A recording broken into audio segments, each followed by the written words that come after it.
Welcome to Pretty Lies and Alibis, a podcast dedicated to the Lori Vallow and Chad Daybell case. Join us as we seek the truth and travel the long road to justice. Happy Friday, everybody. I'm getting a little bit of a late start tonight. Sorry about that. My son burned his leg on a Harley motorcycle. Ouch. A few days ago, and his dad's a doctor and looked at it and thought it was okay for right now, but we just went today to get it checked out. He's all good. It looks gnarly. It looks painful. Oh, yeah, but I just had some mom stuff. You've been busy during the day with your family, so we just got a late start. But we always say there's no way we're going to have enough to do a podcast. And we said that about 3 hours ago, and here we are, probably going to go a while tonight. Yep.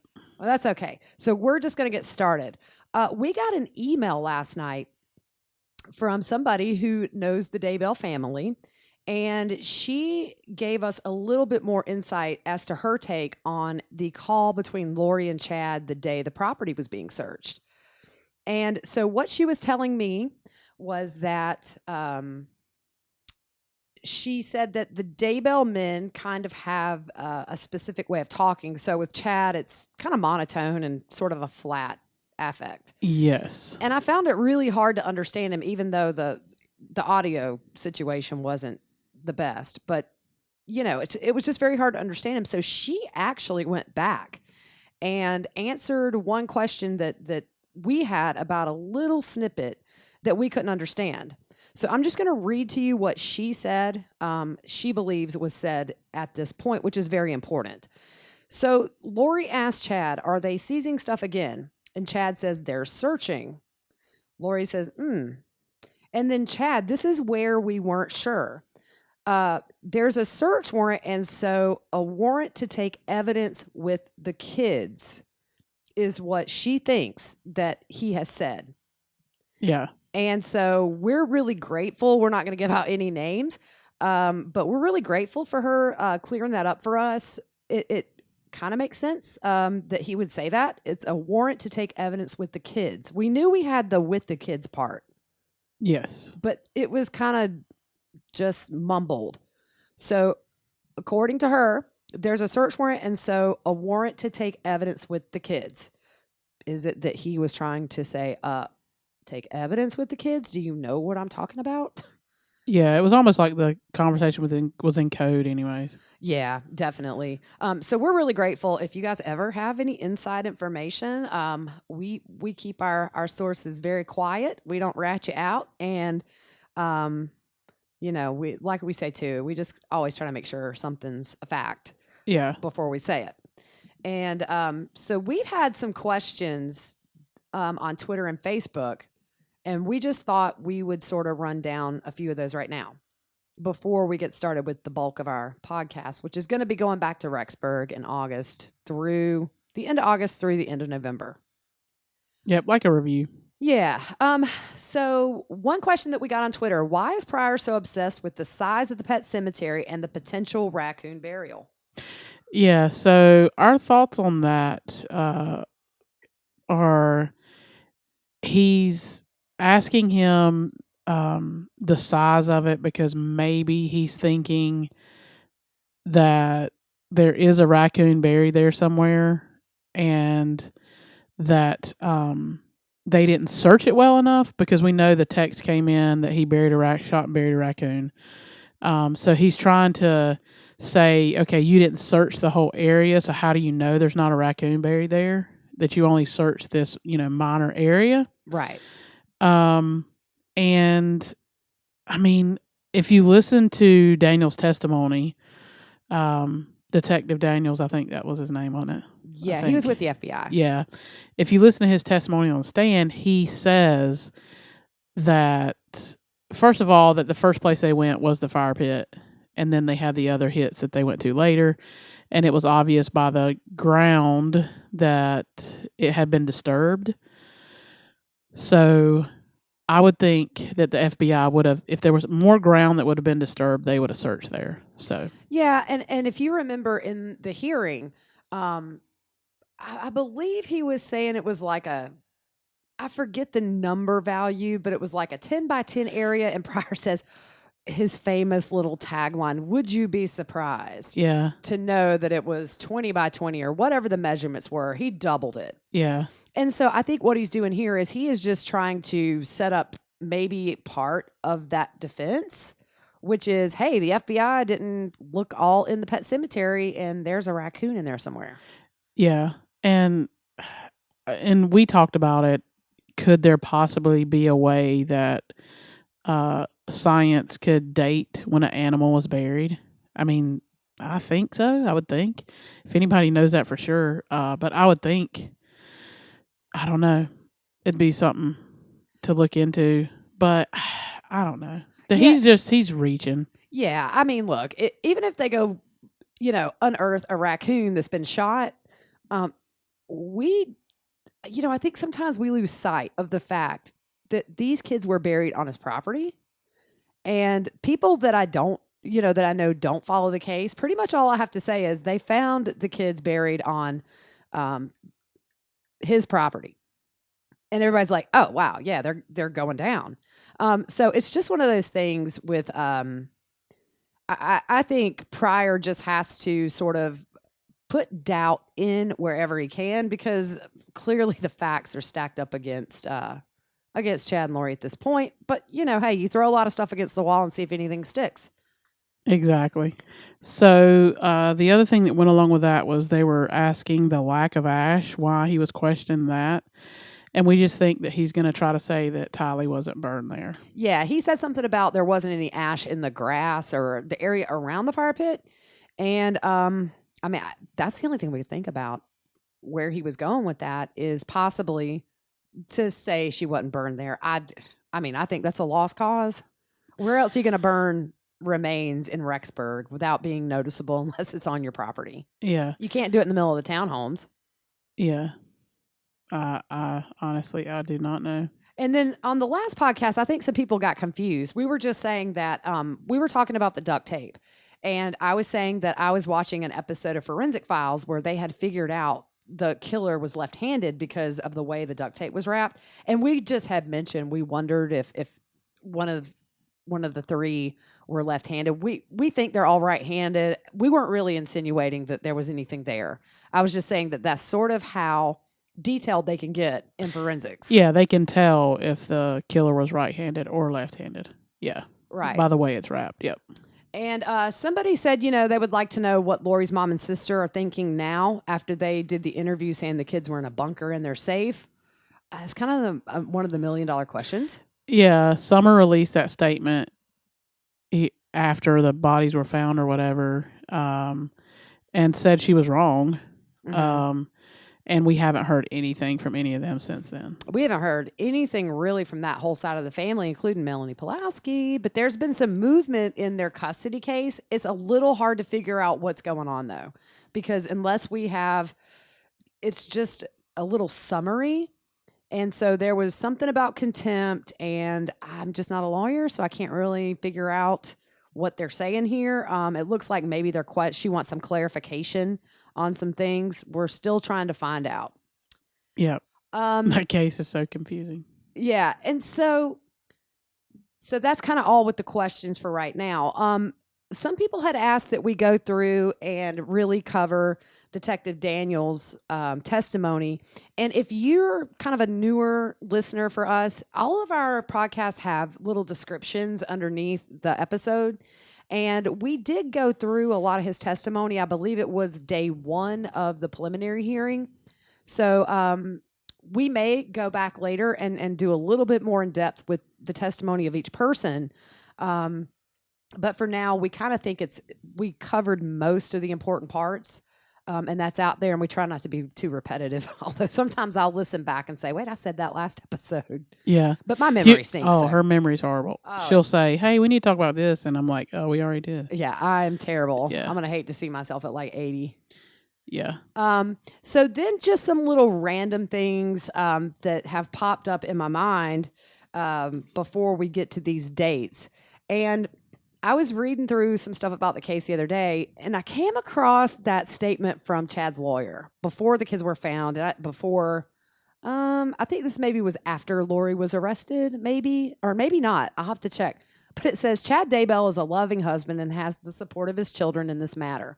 Lori Daybell is a devoted mother and resents assertions to the contrary. We look forward to addressing the allegations once they have moved beyond speculation and rumor, the couple added in the statement. It's so weird to hear that now. Yeah. I mean, these people put out a statement saying that she's a devoted mother. He's a loving husband. It's just kind of sickening to read right now. Oh, I know. Yeah, I mean, I'm ready for them to address the allegations because we've moved beyond speculation and rumor, and we have bodies. Exactly. And we have other stuff. So I wonder when they're going to come out and address that now that it's moved beyond that. Yeah. Liar. Yeah. And the other thing we were talking about was, and we both watched Court TV last night where they were talking about being sealed in the temple. And who was sealed in the temple? So Chad and Tammy were sealed in the temple. Okay. And what they were saying was that it is a huge deal. Like, it takes years if you're going to get divorced and you're sealed in the temple. It's way harder to do that, to get a divorce if you're sealed in the temple than if you're not. Yeah, and I think that just sort of speaks to motive. Oh, yeah. For at least Tammy's death. And then, I didn't know this, but in LDS faith, adultery is about as bad as murder. Yeah. Boy, they double whammied this. Yeah, they're way off the mark. Yeah. So just these are random thoughts. And this is kind of how my brain works. My synapses fire everywhere. So you're like, she's jumping around. This is really how I am, guys. One thing I was thinking about Fruit Loop was Lori telling everybody that Tylee was going to BYU. Now, we know kids that are leaving for college, or we're supposed to leave for college this August. You know what's odd to me is that she never told anybody, and we know it's a lie, but it goes to show you how Lori just would throw anything out there. You would think Tylee would have told Colby or maybe her other friends, hey, I'm going to BYU. Yeah. Because she had her GED. Yeah. Yeah. She never told anybody she was going to BYU. Yeah. Crazy. Yeah. And then another thing that I thought about and I looked up is insurance payouts. So when Tammy Daybell dies and Chad goes to cash out, I was curious how long it would take for that to be cashed out. It's like 30 to 60 days, right? Yeah. I mean, sometimes you can get it in like a week or two, but it can go about 60 days at its length. But we know she died October 19th and they were looking for apartments or places to live November 8th. So we assume sometime between maybe that third week in October and the first week in November, he must have got that life insurance payout. Yeah, and that was what, $430,000 or something? Yeah, it was a lot. He was left with, I think, $132,000 when she was arrested. Yeah, how do you blow that much money? Well, if you think about it, you're looking at, she's had 5 attorneys since she was arrested in Hawaii. Now, you're talking about 5 different retainer fees. And I'm sure with like how big this case was in the media, even when she got arrested in February, I would assume those retainers were pretty high. And so how it works with a lawyer is you pay that retainer and then they work off of that retainer. And once that is exhausted, then you start paying whether you've agreed on a figure or you pay hourly or whatever. But she had the initial guy in Hawaii. He was so nervous and confused and just rambled on. Oh, I remember that guy. Oh, man. She looked at him like... Oh, she gave him the like pew-pew eyes. It's like she's shooting lasers out. Yes. And what it was when the judge said it was going to be, at that point, it was what, $5 million? $5 million bail, yeah. And he's so nervous, like the side of his neck looks like he was sunburned, but it wasn't there when he started. So he just the nerves, like he's lobster-like. Yeah. And then so the lady says it's $5 million, he turns to his assistant and he's laughing. And then he turns and looks at Lori and like her eyes do this funky, crazy look. I'm going to find that clip and put it on Twitter. Yeah. It is, because I would go back and rewind it and I was like, whoa, those crazy eyes came out of nowhere. Yes. It was, it was creepy. So I think 5 attorneys. You've got a residence in Hawaii, and Hawaii is not cheap. No. I mean, I'm not going to lie. A friend of mine told me that a gallon of orange juice was like $17. shoot. I can't imagine what an attorney cost. Yeah, exactly, right? Yeah. Yeah. So you have Hawaii bills. You have Rexburg bills. Chad still has a home there. He's got to keep that up. And then at the same time, I'm sure Chad had him a lawyer on the side too. So, in today's world, $430,000 is not a ton of money. True. And yeah. And they rented that furniture because they had that Rent-A-Center truck come picked it up. Oh, yeah, that's right. That's right. And then she got arrested and Chad had to move out. And yeah. the Rent-A-Center guy was back. Yeah, he was helping load the stuff on the truck. Yeah, he shakes his hand and everything. Yep. And then speaking of Hawaii, I'm super curious to find out why Melanie and Lori went to Hawaii in October. Yeah, that's a question there. Mm-hmm. Was it pre-wedding plans? Yeah, and I mean that's just going to go right back to motive. But I'm curious to see, number one, were there any preparations made for that wedding? And this is before Tammy Daybell's dead. Yeah. So this also brings me to another point. You guys know that Melanie Pulowski has to know more than what she has said in interviews and everywhere else. I don't think she's just this clueless participant. If you're going to Hawaii with your aunt by yourself and you know that she's getting married, because at this point, Tammy's a couple of weeks away from dying, a week or two? Yeah. I just feel like Melanie knows way too much. Yeah, and the kids are already dead. Yeah, at that point, the kids are dead. She's going out to Hawaii with her niece. And yet she still hasn't seen them. Mm-mm. And also, speaking of Hawaii, was the minister... I want to know when that minister was first contacted. Yeah, was it... Yeah, where was it? Was it back here, or did they talk to him then? Yeah, but I don't care where it was. If it was before Tammy Daybell died, and this is all things I think will come out in the trial. Yep. But... a lot of times people online will say, why haven't there been charges? What? If you just look through, we're going to go through from pretty much August the 30th down to November 22nd. And you're going to see so much that these guys have to look through. And then if they look at one piece and it takes them in 5 directions, they might be investigating this case when Jesus returns. Yeah. Okay. You know how... and everybody does it when you're researching something, whether it's genealogical family history or this case. You go down a rabbit hole and you're digging, and then finally you hit China. Right. Yeah, and you've been there 8 hours and you're still sitting in the same chair. And when you get up, you can't move. Yeah. It's funny with me because I go down rabbit holes and then I get distracted. So I'll start reading about this case. And before I know it, I'm on Amazon, looking for succulents. Yeah. Yeah. So that's how my rabbit holes go.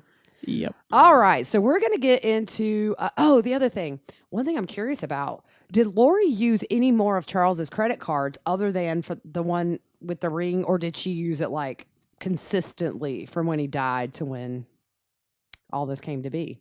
Yeah. I don't know. Anyways. Okay. So we're going to start. Hey, before you do this, something hit me the other day, or it was today actually. And I was sitting in this chair. So we were just digging, and it hit me that when Joseph Ryan died, they were in Hawaii. That's when Charles and her were living in Hawaii. And then when Alex died, she was gone to Hawaii. That's weird. Yeah. I mean, I'm not trying to be funny, but what if she's sending these guys tainted macadamia nuts? I mean, it could happen. What if she's sending some kind of a gift? Some kind of an edible gift. It could happen. That's got arsenic in it. I've always something. Look, Joe and Alex are too coincidental to be ruled natural. I'm sorry. Yeah. Come on. Yeah. The whole thing, I mean, nobody's natural. None of these deaths are natural. No. No way. Stinks to high heaven. Yep. So you can get back to your dates now. Oh, that's okay. But I want to throw that in there. All right. So we're going to start on August the 30th. And some other things happened before that, obviously. But we're just going to kind of start with Rexburg because we just thought there's been so much going on lately with, the hearings and the waiving of the hearing and everything else going on, that sometimes we sort of forget how we got where we are. And one thing I found going through these dates is just how they did so much damage in a couple of months. I mean, it's almost every other day. Yeah. Something's going on.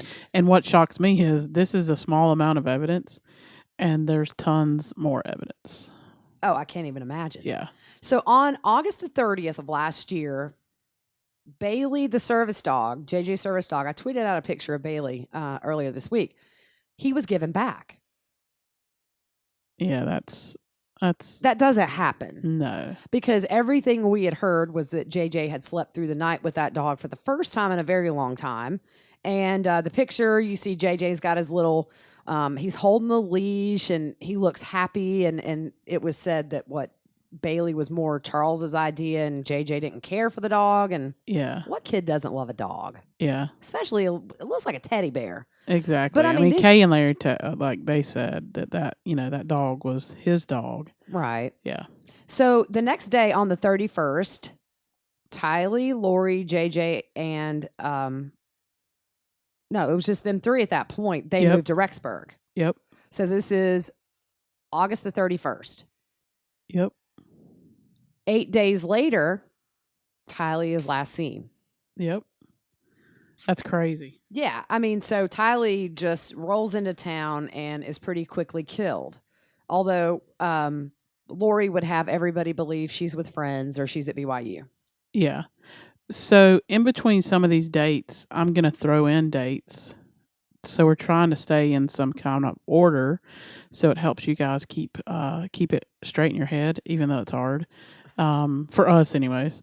So I'm going to throw in some dates that correspond with Blooms, which is the app from JJ's school that Lori kept accessing after they had moved and everything. So we're going to throw in some dates there to give you a little more info on that. And this is actually one area that Fruit Loop and I disagree in. Yes.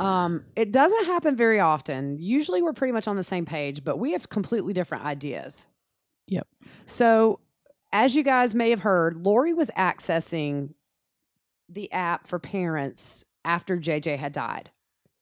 But she had also accessed it when he started school there. Yes.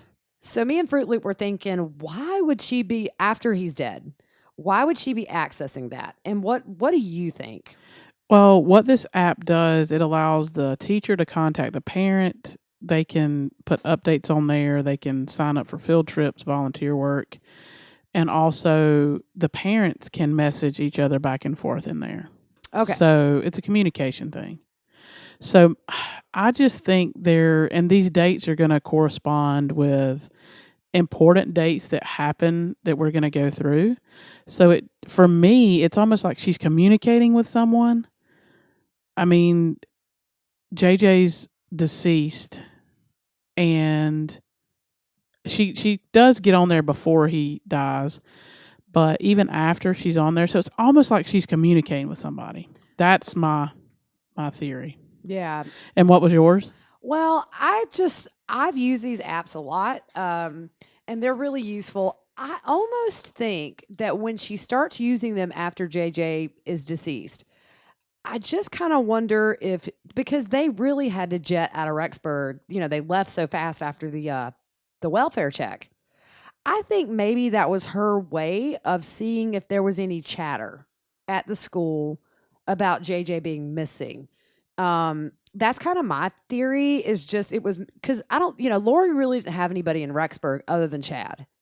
So she wouldn't have been able to call a friend or, maybe she looked on local news. It'll be interesting to see her pings and see if she did look up like Rexburg local news or whatever. But I just kind of think it was maybe a way to see if it, at least on the school's part, if they had started talking about the fact that the police had busted up, and maybe to see if the police had went to the school and the parents were talking about that. That's sort of my theory.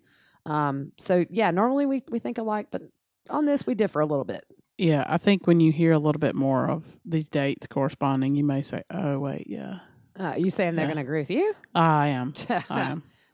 All right. So September the 18th, and this is kind of something that stood out to me, is Kay is emailing Lori, and she's just asking to talk to JJ because she misses him. and Yep. Lori won't let her. So I got to thinking, if Lori were smart and I fully believe they knew these kids were going to die and probably win. I thought it would have been smart for Lori, if I'm thinking like a criminal, to let Kay talk to JJ. And just that way you kind of put her on the back burner for a few weeks, a month, or whatever. But I wonder if the reason Lori wouldn't let her is because maybe JJ would say something about Tylee. At this point, Tylee's dead. Yeah. And we know, I remember Kay and Larry saying the last time they talked to him, it was rushed. And it was like somebody was telling him what to say. So, and then he just ran off. So it was like briefly, and then that was it. So, and that was prior to that, I think. So, Yeah. yeah. Okay. So then on September the 19th, and this is a big question mark for us too, Chad flies to Mesa, Arizona. And there was a woman on that flight with him. And she had talked to him. And I think he gave some story that he was going to help out some family members. They were redoing their house or something. Yeah. It was really odd. Because that's when Melanie, Gibb, and David come in. That same day. Yeah. And there was a conference, because remember, they went and they attended a conference or something there. Oh, yeah. So, I don't know. That almost looks like an alibi or something. I don't know. It's weird. Could be. And then so we go a few days later, which is the 23rd, and that is the date that we assume that JJ dies. Yeah. So backing up just real quick, because we missed a couple of login dates here. Put it in reverse for Luke. Back it up. Back up, Terry. So first of all, it's very weird. Lori didn't withdraw JJ correctly. So she never did a formal withdrawal. And we've both worked with special needs kids, and they have IEPs, which is an individualized education plan. Mm-hmm. And what that does is it follows the kid from grade to grade, and it helps the teacher learn how to best help the student. And it may be like a kid needs to take a test orally, or it's just plans that adapt to each person individually that helps them learn the best. And it also creates goals for the kid over the course of that school year. Yep. So from year to year, you can see what the goal is set at. And then at the end of the year, it gives you kind of a history. And they're tested several times a year as part of their IEP. Yeah. If you're a regular ed student, you don't have an IEP. For the most part, some kids do have IEPs because they may just struggle with reading, but they're fine and everything else. But for a child like JJ, the IEP pretty much lays out every bit of their educational plan because all areas are affected. And it's very important. It's super important. That is the legal document. And I was always so nervous to even hold an IEP because it is a legal mess if those things get messed up. And parents are very serious about IEPs. That is like the holy grail of schooling for a special needs kid is that IEP, because these are goals they need to meet. And then the next year, if they have a different teacher, it shows them essentially where they left off, how well they were doing in that. It can be behavior.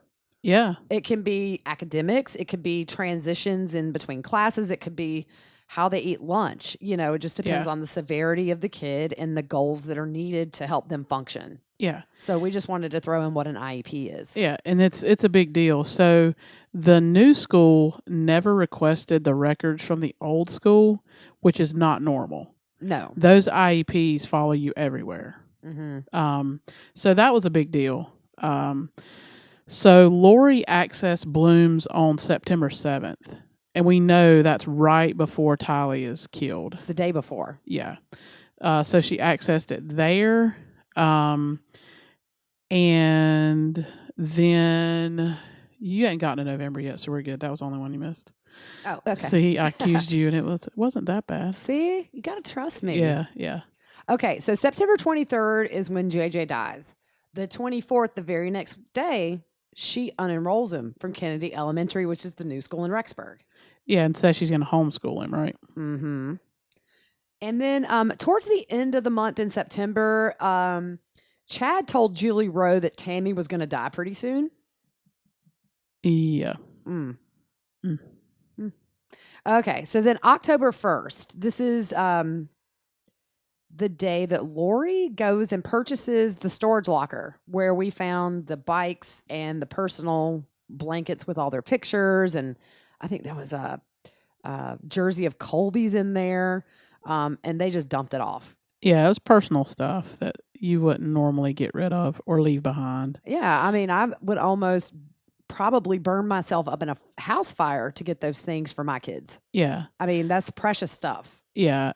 And on that same day, Janice claims she talked to JJ. Although my theory is maybe Alex did one of his little impersonations. I'm telling you, unless Grandma got confused and didn't know her dates. Yeah. Or she could be lying to cover Lori. We don't know. Yeah. But if she truly talked to who she thought was JJ and that's just not physically possible, I've always thought maybe Alex did a voice. Because he did do impressions, he was good. Impersonations. I mean, obviously he's an evil, crazy man. Yeah. If he had channeled the evilness into his comedy, he was actually kind of funny. Yeah. I watched some of his routine. I mean, it was crude because, it wasn't funny about him joking about tasing Joe Ryan. Yeah. But, I mean, he was kind of a natural at it. Yeah. But he also could do voices, which I also believe is how Charles's passcode got changed on his life insurance policy. Could be. All right. So October 1st, Janice talks to JJ. October the 2nd, Lori orders the rings. Yeah. And keep in mind, everyone, Tammy's still alive. Oh, gosh. Poor woman. Yeah. But the same day that she ordered the rings also is the day that we see Chad and Lori at that storage locker, and they're putting the Jeep tire and the back seat of that Jeep into the storage locker. So they're clearing the back of the Jeep for some odd reason. Right. And so, Fruit Loop, why don't you tell the people newer to the case why that's significant? Well, also on October 2nd, the same day that they're seen putting the stuff in the locker, that's when Brandon Boudreaux is shot at. Yeah. So, I mean, do you not think that there's a chance that Lori and Chad could be charged in Brandon's attempted murder? I mean, you're seen taking something out of a Jeep that is used to possibly shoot and try to kill somebody. Yeah. Seems to me you knew why you were taking that seat and that tire off. Yeah. I don't know that they're going to escape charges from that. I don't think it's going to lay solely on Melanie Pulowski's shoulders, that one. No. Just curious when she's going to get arrested. I say this every episode, but she's due to give birth soon.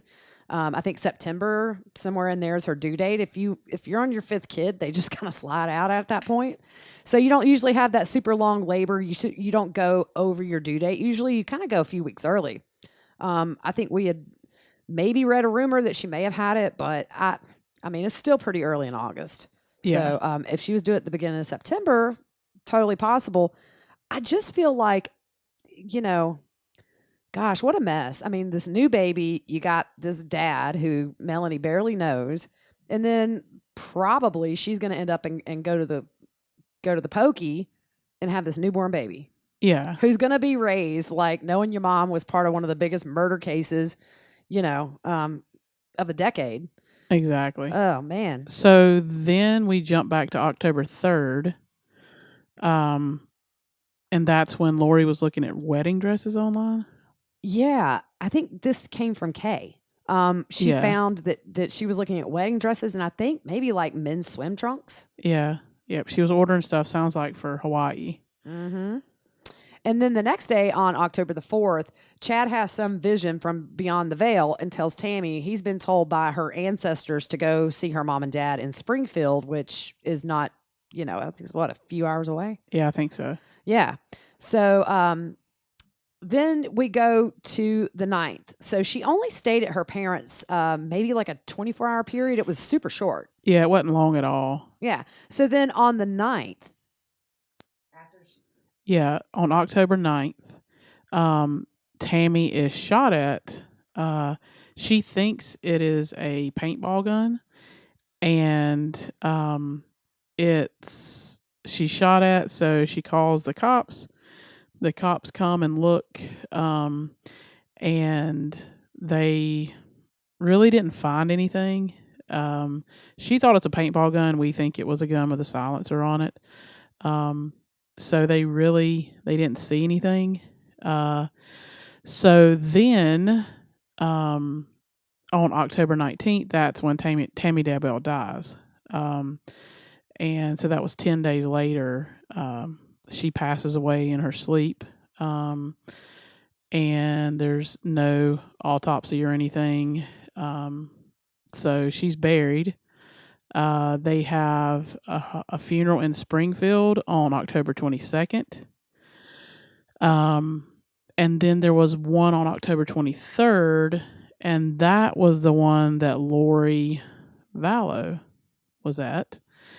And that's just crazy. I think it's crazy that Lori went to her memorial in Rexburg. Now, there was no casket there because some of her friends in Rexburg were a little bit disturbed that it just seemed very rushed. But man, I guess in hindsight, the people that might have seen her, I guess it's weird to think about that now. Yeah, like, I don't know. It's just,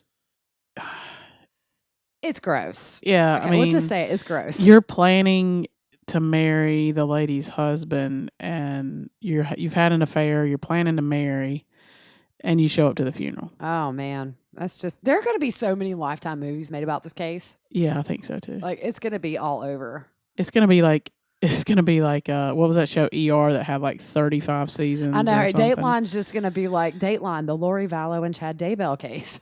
I mean, they could do week after week after week on this. 2050. Case. Yeah, the next episode of the Lori and Chad Daybell case. We're still learning facts. Yeah, from that case way back in 2020. Exactly. Oh man, yeah. So, the 23rd is the memorial that Lori was at. The 28th.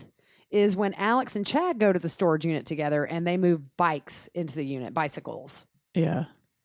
And then the 31st, who's coming? Alex and Melanie pack her stuff to move to Rexburg. Right. At that point, the private investigator that Brandon Boudreaux hired saw them moving this stuff. And I think he followed them a little way to Rexburg, didn't he? Actually, he put a GPS tracker on the truck that they rented. And he actually went and ate. They stopped at a restaurant to eat, and he sat in the booth next to them. That's right. And got some information. And then I think just followed with the GPS tracker and contacted his buddy in Rexburg who picked up the trail from there. Yeah, and I have to say, if you guys can find videos of this private investigator talking, he is so smart. Yeah, he is. He really has a good take on this case, and he kind of had a front row seat to some pretty big moments. Yeah, he did. So now, around this time, Chad and Lori, so JJ, Tylee, and Tammy are dead at this point, and this is around the time I think that Chad and Lori were telling people that Tylee died before her dad did, and that Chad had told people Lori didn't have kids that were little. Yeah, he had told his parents. Or she was an empty nester is what he told. Yeah. I mean, I'm assuming that Lori met Chad's parents. I mean, it sounds like it. Yeah. So we jump to November. And at the very first of November is sort of when things start becoming really suspicious to law enforcement in Rexburg. Yeah. Because the Jeep is taken in by the Rexburg police. And also, at the beginning of that month, what's his name? Hermosillo? Hermosillo. I will get this name right by the end of this trial. He starts watching Lori, and this is the very beginning of November. Now, remember, the welfare check wasn't until the 26th. Yeah, and it was, he was intermittently doing surveillance on her. Yeah, and also on November 1st, the cops show up to Melanie Pulaski's house to ask her about Lori. Yes. And 4 days later is when Chad and Lori get married in Hawaii. Yep. So you're looking at, we started this August the 30th. So just, 2 months later, in 2 months, they move from Arizona to Rexburg. JJ's put in school. JJ's taken out. The kids are killed. Tammy's killed. 2 months later, Chad and Lori are playing the ukulele on the beach. Yeah, all smiles. In all white. Yeah. Okay, wait. Before we go any further, Fruit Loop and I were doing a little research on this case. And Fruit Loop has a very distinct laugh when she gets really tickled about something. And so I'm sitting over here and I hear her over there just going crazy. And she finally figured out who Chad Daybell looks like. And look, we're okay. We try not to be petty on the podcast because Try not to be what? Did I say we try to be petty? Yes, you did. It's been a long day, y'all. Yeah.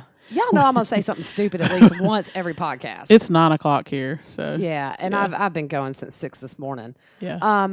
So you figure, okay, so we try not to be petty. We try to keep it real, professional, and all that stuff. But I mean, in real life, we're really petty. You figured out who Chad looks like. I did, and it's in one of his. Well, it's in a lot of pictures of him, like when he's in his prison garb. But he looks just like Bill Murray off Caddyshack. It's the mouth going down. Yes. We're going to tweet out a side-by-side comparison. And I thought I was going to have to call 911 because Fruit Loop couldn't breathe. Yeah, so it was very funny. All of a sudden, Fruit Loop like puts 2 and 2 together and the light bulb goes bing. Yeah. And you're just over there laughing. And I go over and I start laughing. And we're going to post it on Twitter. Because I've got to fix that. It is funny. It is hilarious. Yeah. Okay, November 5th, Chad and Lori married. On the 12th, that's when Melanie Pulowski goes to her in-laws' house and demands to see her kids. And then 2 days later, she does it again, and then she gets arrested. Yeah, and just remember that she left and didn't show up for her divorce hearing, and Brandon got custody of the kids. Thank goodness. Yeah. So Alex bails her out. Yep. And then kind of around this time is when Lori and Alex come back from Hawaii to Rexburg. Yeah. And we've discussed this, and it's just so odd. They were going to come back, and then not too many days later, or weeks or whatever, they're going to head back to Hawaii. But here's the thing. So the cops go to Melanie Pulowski's apartment on November the 1st and ask about Lori. Now, remember, she had just moved there the night before. Yeah. So she's very fresh into town, and the cops are already knocking like the first day she's there. Why would Lori and Chad both come back to Rexburg if she knows at this point the Jeep's been taken and the cops are asking about her? Yeah. I kind of think maybe they were there to clean up some stuff. Could be. I don't know. I mean, I don't know why they would walk into that hornet's nest if they really kind of want to avoid the cops. Yeah. But that kind of raises a little bit of a flag with me. Oh, I totally agree. Yep. So there's a few not pings, but so Lori logs into the app for JJ School on November 21st. So it still doesn't make sense to me. But well, I mean, it's 2 months. JJ at this point has been deceased for 2 months, and she's logging in to the app. Yeah. So either she's talking to somebody like you think, or she's starting to see, well, that they've taken the Jeep. They've asked Melanie where I am. I just thought, that kind of is my theory. Like I had said, is that she was just seeing if there was any kind of rumblings. Yeah. And we know she was hiding, or she said she was hiding. Yeah. So everybody, she knows they know where she's living now. Right. Her neighbor, remember her neighbor Seth, he got questioned. Mm-hmm. So. Yeah. And I mean, so we haven't got to the welfare check yet. We're almost there. And then November the 19th, Melanie's divorce with Brandon is finalized. Yep. And then the 24th, Lori and Chad go back to the storage unit and they leave really personal stuff. They leave, I think a box of stuff of Tylee's, I believe, that was, it was like a Home Depot box. Yeah. Mementos of hers. Yep. And then, November 25th, what happens there? So Kay, finally, she figures out Charles' email password and stuff and notices the ring purchases and finds Lori's address through Amazon. Right. And then that same day, Gilbert Police calls Rexburg and says, hey, we need you to do a welfare check. But I didn't know this until recently. Tylee was not part of the welfare check initially. Yeah, because, yeah. And the cop that called in the welfare check, I believe, is the same cop that drove all of them home after Charles was shot. And he talked about how odd that that ride back was. Yeah. He talked about how it was like nothing had happened. He said Yeah. it was the oddest thing. So he remembered Tylee, but they thought she was 16, 17. So initially the welfare check was only for JJ. Yep. And then they start to realize, well, JJ has a sister. And the private detective's like, well, we haven't seen her. Yeah. They haven't seen her when they've been watching her or nothing. Yeah, because you think they've been doing surveillance on and off right. the whole month of November. Yeah. And so November the 26th, as we know, is the big welfare check. That's when we get the body cam footage of Lori. All those strange interactions of my brother's friend, Chad. Yep. Oh, and the cop's like, Daybell, isn't he an author? Yeah, that was so awkward. And then... Doesn't he write books? Doesn't he have like a couple of daughters? And she's like, oh, yeah, he has a bunch of kids. I just wonder if they did that on purpose. You know, I mean, look, the cops are going to maybe try to get you roped in. I don't know if they would have been able to verify at that point that they were... I don't know if there would have been any suspicion they were married. Because they got married in Hawaii. It wasn't like it happened in Rexburg where people knew. Yeah, I don't know. Probably wasn't long after. But, I mean, obviously, looking back now, you just see... the amount of lies just right out of the gate. They're hiding everything because they kill people. And then Chad says he doesn't even know her cell phone number. Yeah, that was great. I'm gonna tell you what though. I haven't memorized a cell phone number since cell phones came out. So that was one of those things that like I can't even tell you my mom's cell phone number. If I lose my phone and need to recall her number, it's gonna be hopeless. Yeah, I totally agree. So that one, but just never you could bothered me. still, if you needed to give your mom's number to somebody, you could look it up in your phone. But what if I didn't have my phone? He had his phone. Oh, I know. It's just a lie. But they acted like they barely knew each other, but they were, a couple of weeks earlier in Kauai getting married. Third time she'd been married in Kauai. Playing the ukulele. Oh my gosh, and those little white outfits and yeah. Oh, it's disgusting. Yep. And then on the 26th welfare check the next day, Uncle Alex moves from Rexburg back to Arizona. The same day they go to Colby's house, and then the same day Rexburg police contacts the FBI for help. Yeah. So you can see, guys. I mean, there's so much. Yeah. And that's when Colby calls his mom and is like, why are the cops coming here asking me where the kids are? Yeah, and she's like, no big deal. I'll I'll take care handle of it. I'll take care of it. Yeah, she's bolting. Yeah.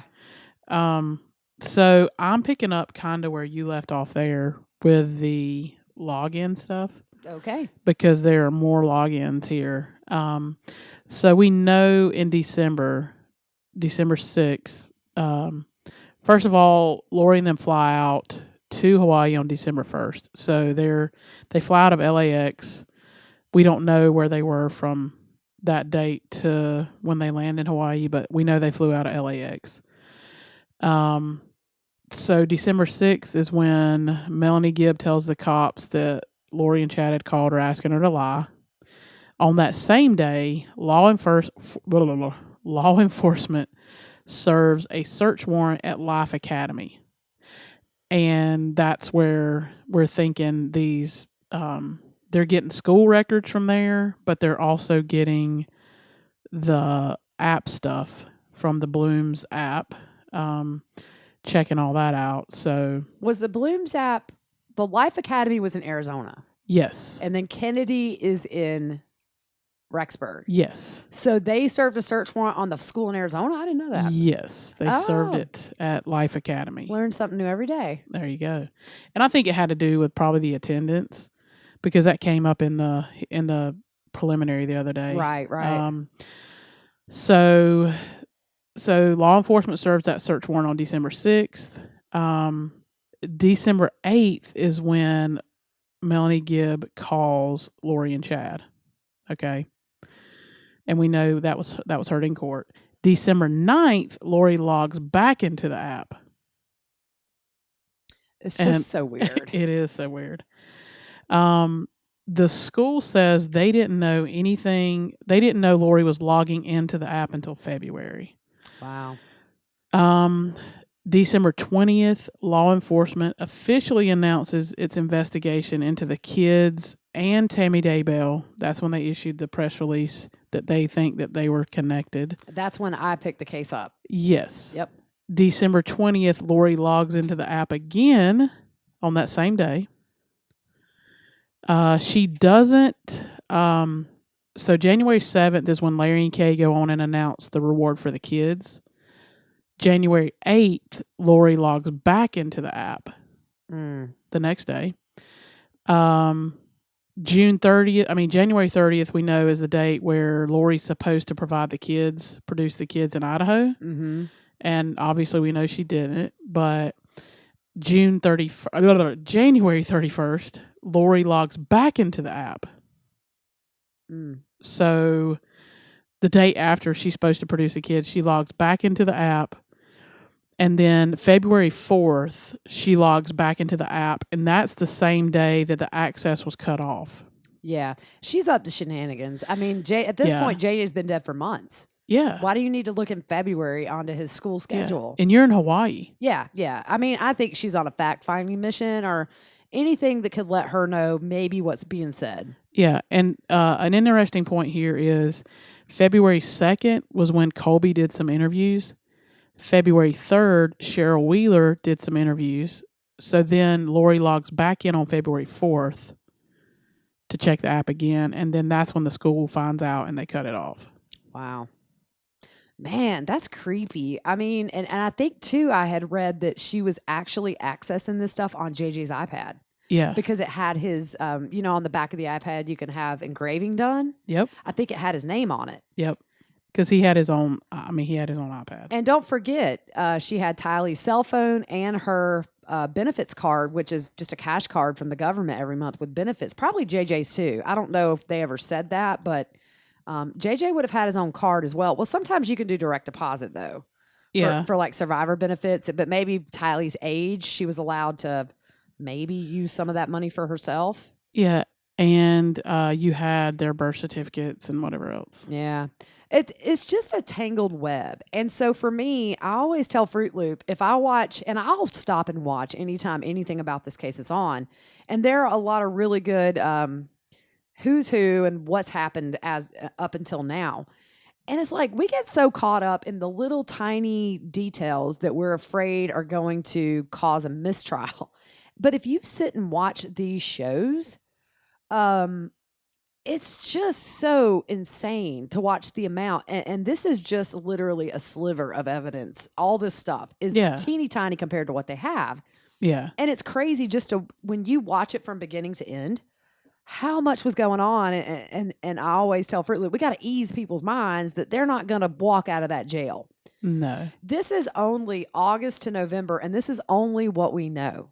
Yeah. There's so much in between and cell phone pings and emails and social media communication. It's just, and I think this is a lot of why this has taken so long, because you have to understand Rexburg is working with all these other agencies on what they're finding and how does it tie into our case. And here's a piece for your case. And I see why it's taken forever. Oh, most definitely. I think, we've talked about, I think Chad or Lori has flipped, if not both at this point.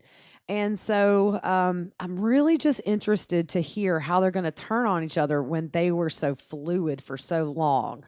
It's probably going to be laughable. But yeah, I mean, so we just kind of thought we would start from the beginning with dates. And then the next podcast, we're going to kind of do some more dates and talk about some more stuff. But, we've just been so deep in this case lately with testimony and all that, we kind of forget how it all came to be. Yeah. And how Rexburg, was sort of the starting point for disaster. Yeah. And we talked a little bit about Alex and Lori's relationship. Yeah. They're 5 years apart. And we have older brothers. Yes. So mine's 6 years apart. Mine's 5. Okay, so you're 5. My brother's 6 years older than me. So we look back, because some of you asked, could you dig a little bit deeper into their earlier years in their life or whatever. And just between them, in looking at Lori's second divorce, which was Colby's dad, I mean, he didn't show up anywhere. Like Alex didn't show up anywhere. Her dad did. So Yeah. I mean, that's a little bit odd. I mean, he could have been at school or something maybe, because he did really well in school. He went to BYU. You said he had a really high grade point average. Yeah, from the records I saw, he had like a 3.8 grade point average. Yeah. So he's smart. In some ways. Yeah, I was going to say, not smart enough to know the difference between, good and evil. But, right. But yeah, so then he comes in the picture and kind of, she states in that body cam footage that he's her protector. Yeah. So he does tase Joseph Ryan, but it's my opinion that she put things into his head about Joe, because he called Joe a pedophile, and that was never proven. And I think the same thing with Charles. She put lies into Alex's head about Charles. Yeah. And convinced him that he was a bad guy. Right. And so, I mean, that's kind of what we dug up a little bit on that. It's kind of weird, though. I mean, if you think about it, my brother and I are 5 years apart, so the same as Lori and Alex. And, I mean, growing up, he always was, like, really defensive for me, but we didn't hang out much because, like, I remember I was in kindergarten and he was in 5th grade, and that was the only year, like, we ever were in the same school. And so 5 years is a lot in childhood as far as the age gap. I have kids that are, let's see, my 2 daughters, my oldest and my youngest, are 5 years apart, I believe. Yeah. And it's a huge difference. I have a 15-year-old and I have a 9-year-old. I'm sorry, she just turned 9. I'm just sitting here. I've seen smoke coming up. So it was like 6 years. Yeah. They're actually 6 years. But it's really hard, for them to find a common ground. I mean, and they try to work with each other. But you see what goes on around here. Yeah. She's definitely really mature. Sarah Rose is just wild as a buck and funny. And, so they're just in different spots. I wonder how they were as kids. Was it kind of when she was born, that was his pet? And they were always super close and he was always really protective of her? Or is it something that kind of came along in early adulthood? Yeah. When she needed protecting, supposedly. Or says she did. Yeah. But yeah, I mean, I would be really interested to learn the dynamics of their early childhood relationship. Their relationship is very odd. Everybody that I've talked to about the case will say it's just weird. Yeah. And I've seen things alleged, like, was there more there? Was it, I mean, I don't want to go there because it's really gross and we have no proof. But when somebody is willing to commit murder for their sibling, I love you, Fruit, but like, you're like my sister. I'm not killing anybody for you. No, I don't look good in stripes. I would not thrive in prison. I've seen Orange is the New Black. And I wouldn't thrive. I haven't seen that, but I don't want to go. No, mama. Don't want to go. I don't want to go. No. We would never do good in jail. We would, yeah. I think I'd just go in a corner and curl up. I'm good. Yeah, no, but hey, Lori's been in since February. Yeah, it's getting to her too. It's weighing on her. Oh yeah, she's looking a little ragged. But yeah, she's an old pro now. Yeah. Chad too. He's been in since June. He's almost he's 3 months in. Yeah, they have it easy right now though. So. Oh yeah, when they go to prison, it's going to be much different. They're in these tiny, tiny little jails. Yeah. So when they go to the big house and they're in there with people that have done I don't know that we could even say the equivalent. I mean, they've killed so many people, obviously. Yeah. But hey, when you kill kids and you go to prison, you're not very popular. Nope. So they better enjoy their little cushy small town county jail right now because the big house is waiting. Exactly. And they're going to be in Gen Pop, and it's not going to be 8 to a pod. It's going to be like 100 to a pod. Yeah. So. But we are so thankful for your questions, reaching out. We try to respond. Sometimes we get lost and don't. We've had a lot of questions. A lot. You guys are awesome. Yeah. And I don't know how you're listening to this or if you're on YouTube or whatever, but hit the subscribe and the little bell so you know when we post a new video. And we were talking earlier about maybe taking YouTube sort of to the next level and doing some videos where we focus on one person and we tell everything we have and how they tie in. And then, just do some videos like that are informative. A lot of people are coming to this case brand new. Yeah. And so sometimes our podcast can be sort of way far away from what they know just on a basic level. I know my aunt today just watched the first Dateline episode, and I was like, "You got a long way to go, girl. Yeah. Ooh, buckle up." Yeah, you ain't kindergarten. We already at master level, PhD. Yeah, she's a little young grasshopper. Yeah, but young Padawan. But obviously, we love talking about the case, and just any kind of questions that we read them. Sometimes if they're if like my daughter comes in and needs something, like I'll say I'll respond, and then hey, you guys already know I forget. But we really do try to respond. It's mostly me on Twitter, Gigi on Twitter. Yeah, I don't Fruit Loop doesn't tweet. Twitter. And a big thank you, everybody, for wishing my grandmother a happy 86th birthday yesterday. That really made her day. Yeah, she loved it. She follows the case. She listens to the podcast, and she goes on Facebook and goes to our page and everything. And she is the best woman ever. She is. She is so cool and hip and turned 86, and I think she's healthier than all of us. And your messages really just brightened her day. So thank you. And I think as we go on with this podcast, you're going to learn a lot about our families and that sort of thing. And so thank you so much for being sweet to her. Yep, that was cool. But I think that's kind of all we have for today. We'll be back in a few days with some more and keep those questions coming. And we do take notes and try to answer stuff. We still have a whole list of questions we didn't get to today. Yep. But they're coming. And follow us on Twitter at Pretty Lies Alibi. We're on Facebook, Pretty Lies and Alibis, Instagram, Pretty Lies and Alibis, and now YouTube, Pretty Lies and Alibis. Let me just say alibis. Yeah. Like Fruit Loop said, hit that subscribe button. We've had a lot of people subscribe in the last week. Yeah. And it's really just a good way for you guys to stay on top of this with us. And is that all you had to say there, Fruit Loop? I think that's it. We will post the Bill Murray, Chad Daybell picture. Yeah, I'll work on it. Yeah, I'm going to wait till the podcast goes Carl up. Spackler is his name.